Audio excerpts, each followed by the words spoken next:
The first scream cut through the frozen night like shattered glass, sharp and helpless, swallowed almost instantly by the falling snow. In that single moment, everything that followed was already set in motion: the cruelty, the courage, and the kind of strength that only reveals itself when someone innocent is about to be destroyed. Before you go any further, if you believe in kindness, second chances, and standing up for those who cannot protect themselves, please take a moment to like this video, share it with someone who needs hope, comment your thoughts, and subscribe to the channel. Your support keeps stories like this alive. The girl's name was Eliza, and she had never planned to be out so late. The world had not been kind to her lately, but her German shepherd, Max, had been. Max had been her shadow since the day her parents died in a highway accident 2 winters earlier. He was more than a dog, he was the reason she got out of bed, the warmth beside her during long nights, the quiet reassurance that she wasn't completely alone in the world. On that night, the snow came down thick and heavy, blurring the edges of the forest road as Eliza walked quickly toward the small cabin she rented on the edge of town. She didn't see the men at first. They moved like predators, confident in the darkness, laughing softly as if the world belonged to them. When one of them stepped into her path, Eliza froze. Her breath turned shallow, her hands trembling as Max immediately positioned himself in front of her, muscles tight, eyes alert. The men didn't stop. They circled slowly, mocking, shoving her, grabbing at her coat. Fear wrapped around Eliza's chest like iron wire, making it hard to breathe, but she refused to run. Running would mean leaving Max. The first blow didn't land on her. It landed on Max. A heavy wooden bat swung down with sickening force, knocking the dog onto the snow.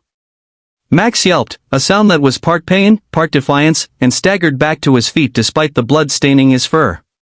Eliza screamed and tried to shield him, but rough hands dragged her away, throwing her against the cabin wall. The world narrowed to chaos. Boots kicking snow, the thud of fists, Max's desperate attempts to stand and protect her even as blow after blow rained down on his body. Max never stopped trying. Even when his legs shook, even when he collapsed again, he growled and crawled forward, placing himself between Eliza and the men.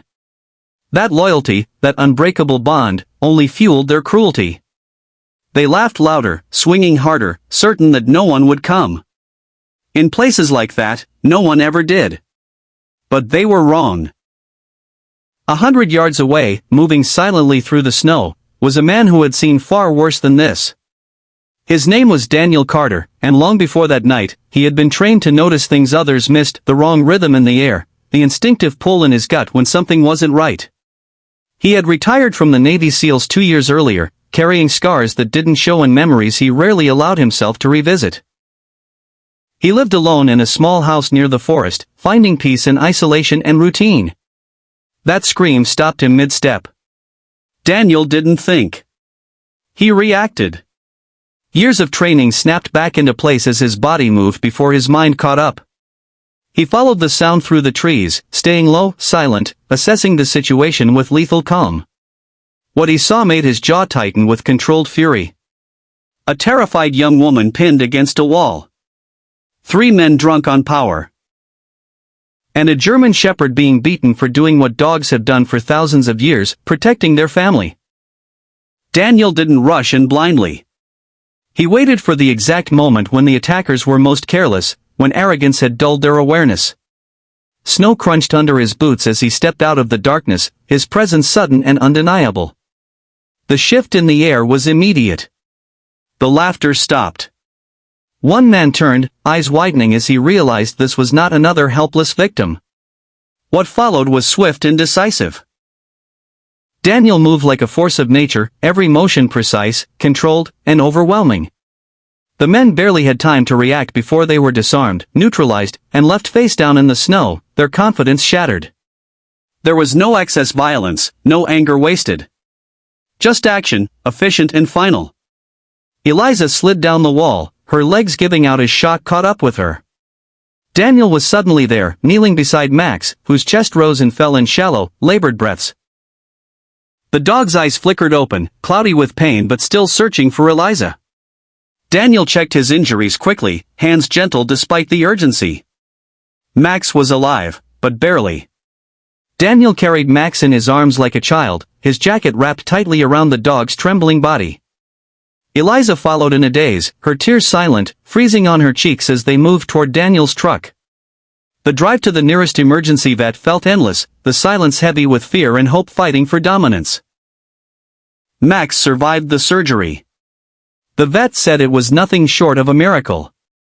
Broken ribs, internal bruising, severe trauma, but he lived.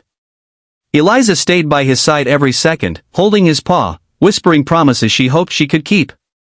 Daniel stayed too, sitting quietly in the corner, his presence steady, grounding.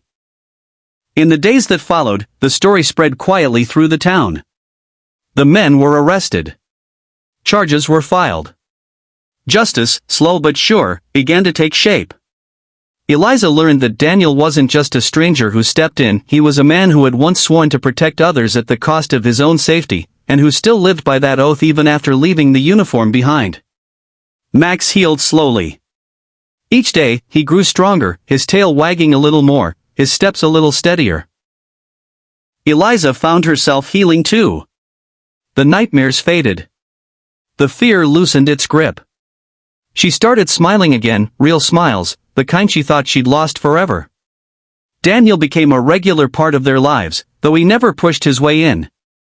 He fixed things around the cabin, brought groceries, and taught Eliza how to feel safe again, not through words, but through consistency. Through showing up. Through being there when it mattered. Months later, on a clear morning with the snow finally melting into the earth, Eliza stood outside her cabin watching Max run freely across the yard. Daniel stood beside her, hands in his pockets, the weight he'd carried for years feeling just a little lighter. Saving them hadn't erased his past, but it had given his pain a purpose. It reminded him that even after war, after loss, after darkness, there was still good worth fighting for. Just before the ending, please take a moment to comment below and tell us what part of this story stayed with you the most. As the sun dipped low, casting soft light over the trees, Eliza knelt beside Max, burying her hands in his thick fur. She looked up at Daniel with gratitude too deep for words.